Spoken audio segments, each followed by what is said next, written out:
এজাক মুখলধাৰ বৰষুণ আৰু তাৰ পিছত এক অবৰ্ণনীয় পৰিৱেশ এই মুহূৰ্তত গুৱাহাটী মহানগৰীৰ কেইবাটাও প্ৰান্তত দেখিবলৈ পোৱা গৈছে। মোৰ পিছফালৰ পৰিৱেশ দেখুৱাইছো, এয়া হৈছে অনিল নগৰৰ পৰিৱেশ।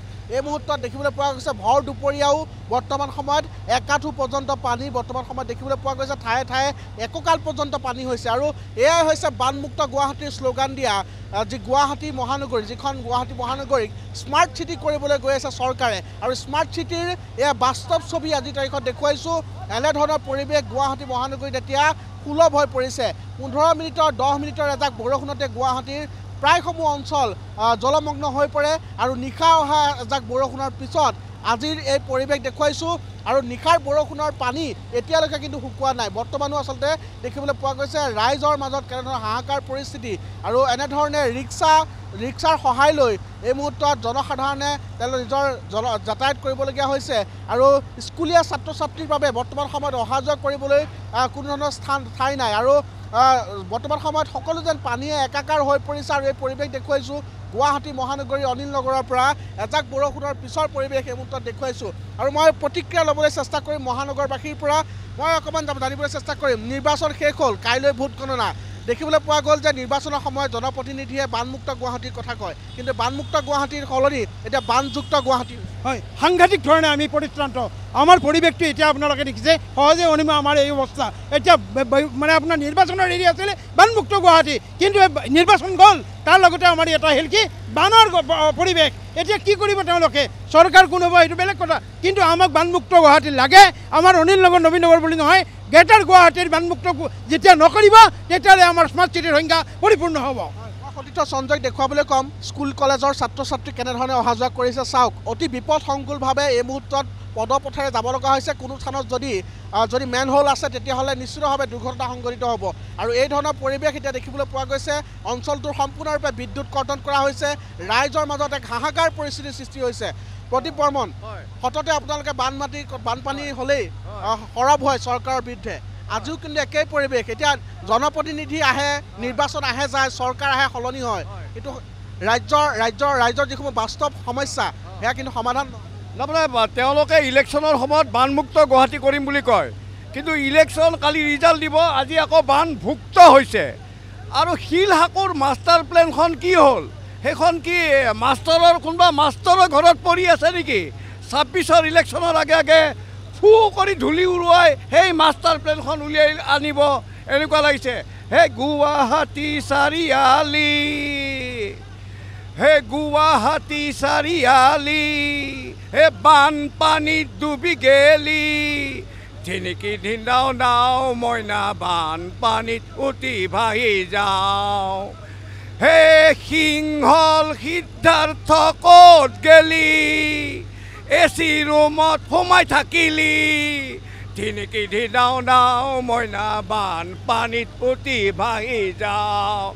হেই ধিনিকি ধিনাও নাও মইনা বানপানীত উটি ভাহি যাওঁ। আচলতে কোনো বিজ্ঞানসন্মত পদ্ধতি নথকাৰ বাবে বা কোনো ধৰণৰ পৰিকল্পনা নথকাৰ বাবে এই পৰিৱেশ নেকি আজিৰ তাৰিখত গুৱাহাটীত বছৰ বছৰ একেটাই দৃশ্য।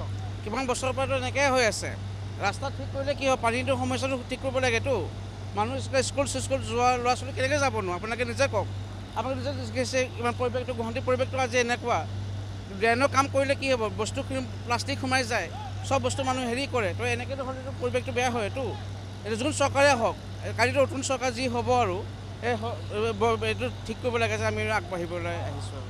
আমি দেখিবলৈ পাওঁ বিভিন্ন সময়ত ভৰলু নিষ্কাশন, ভৰলু খননৰ নামত কোটি কোটি টকা বছৰি চৰকাৰে আবণ্টন কৰে।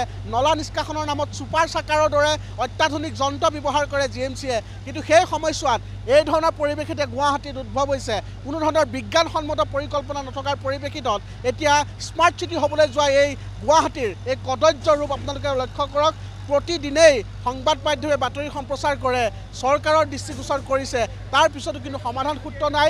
ৰাইজৰ আলৈ এঠানিৰ বাহিৰে কিন্তু ইয়াত কোনো ধৰণৰ পৰিৱেশ নাই।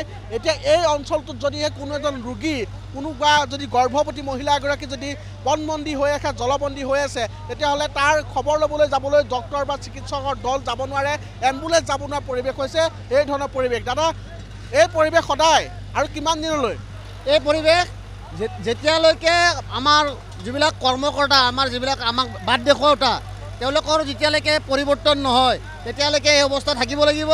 কাৰণ চাওক যি আগত তৰুণ গগৈ চৰকাৰে যিখিনি কাম কৰিছিল তাৰ ফলৰ পৰিৱৰ্তন আজি 10 বছৰ বা 12 বছৰ তাৰ ওপৰত কোনো ধৰণৰ কাম কৰা নাই। এই যিখিনি কৰিছিল সেইখিনিৰ ওপৰতে তেওঁলোকে ভৰসা কৰি আছে। গতিকে তাৰে ওপৰত যে আৰু যাব লাগে, মানুহ যে সদায় বা এখন সমাজ বা এখন এটা ইঞ্জিনিয়াৰিং কিবা ওপৰত যাব লাগে তাৰ কথা তলতে গৈছে। এই চামলবিলাক আজিলৈকে চাফা কৰা নহ'ল। গতিকে ইয়াতকৈ আৰু কি ভাল অৱস্থা হ'ব? সময়ত কামসমূহ নকৰে, মানে খৰালি যেতিয়া কৰিব লাগে তেতিয়া নকৰে। খৰালি কৰিব লাগে, এই চামলবিলাক পানীবিলাকৰ পৰা মাটিৰে ভৰপূৰ হৈ আছে। গতিকে আমি বাৰ বাৰ কৈছিলোঁ যে চামলকেইটা কমচে কম চাফ কৰি দিয়ক, তেওঁলোকে আজিলৈকে চাফ নকৰিলে। যাৰ ফলত বিনিময়ত কি হৈছে, আজি এই অকণমান বৰষুণ বুলি ক'লে আচলতে নহয় বুলি ক'লে ভুল নহয়, সেই বৰষুণতে আজি এটা নাও চলাব পৰা অৱস্থা হৈ গৈছে। আচলতে নিশাই অহা বৰষুণ, এতিয়া ভৰ দুপৰীয়া আৰু তাৰ পৰিৱেশ দেখুৱাইছোঁ। এতিয়াও বৰ্তমান সময়ত একাঠু পৰ্যন্ত পানী, ৰাইজৰ মাজত হাহাকাৰ পৰিস্থিতি, ৰিক্সা সাৰথি হৈছে। আৰু এয়াই গুৱাহাটী মহানগৰীৰ আজিৰ দিনটোৰ বাস্তৱ ছবি আমি দেখুৱাইছোঁ।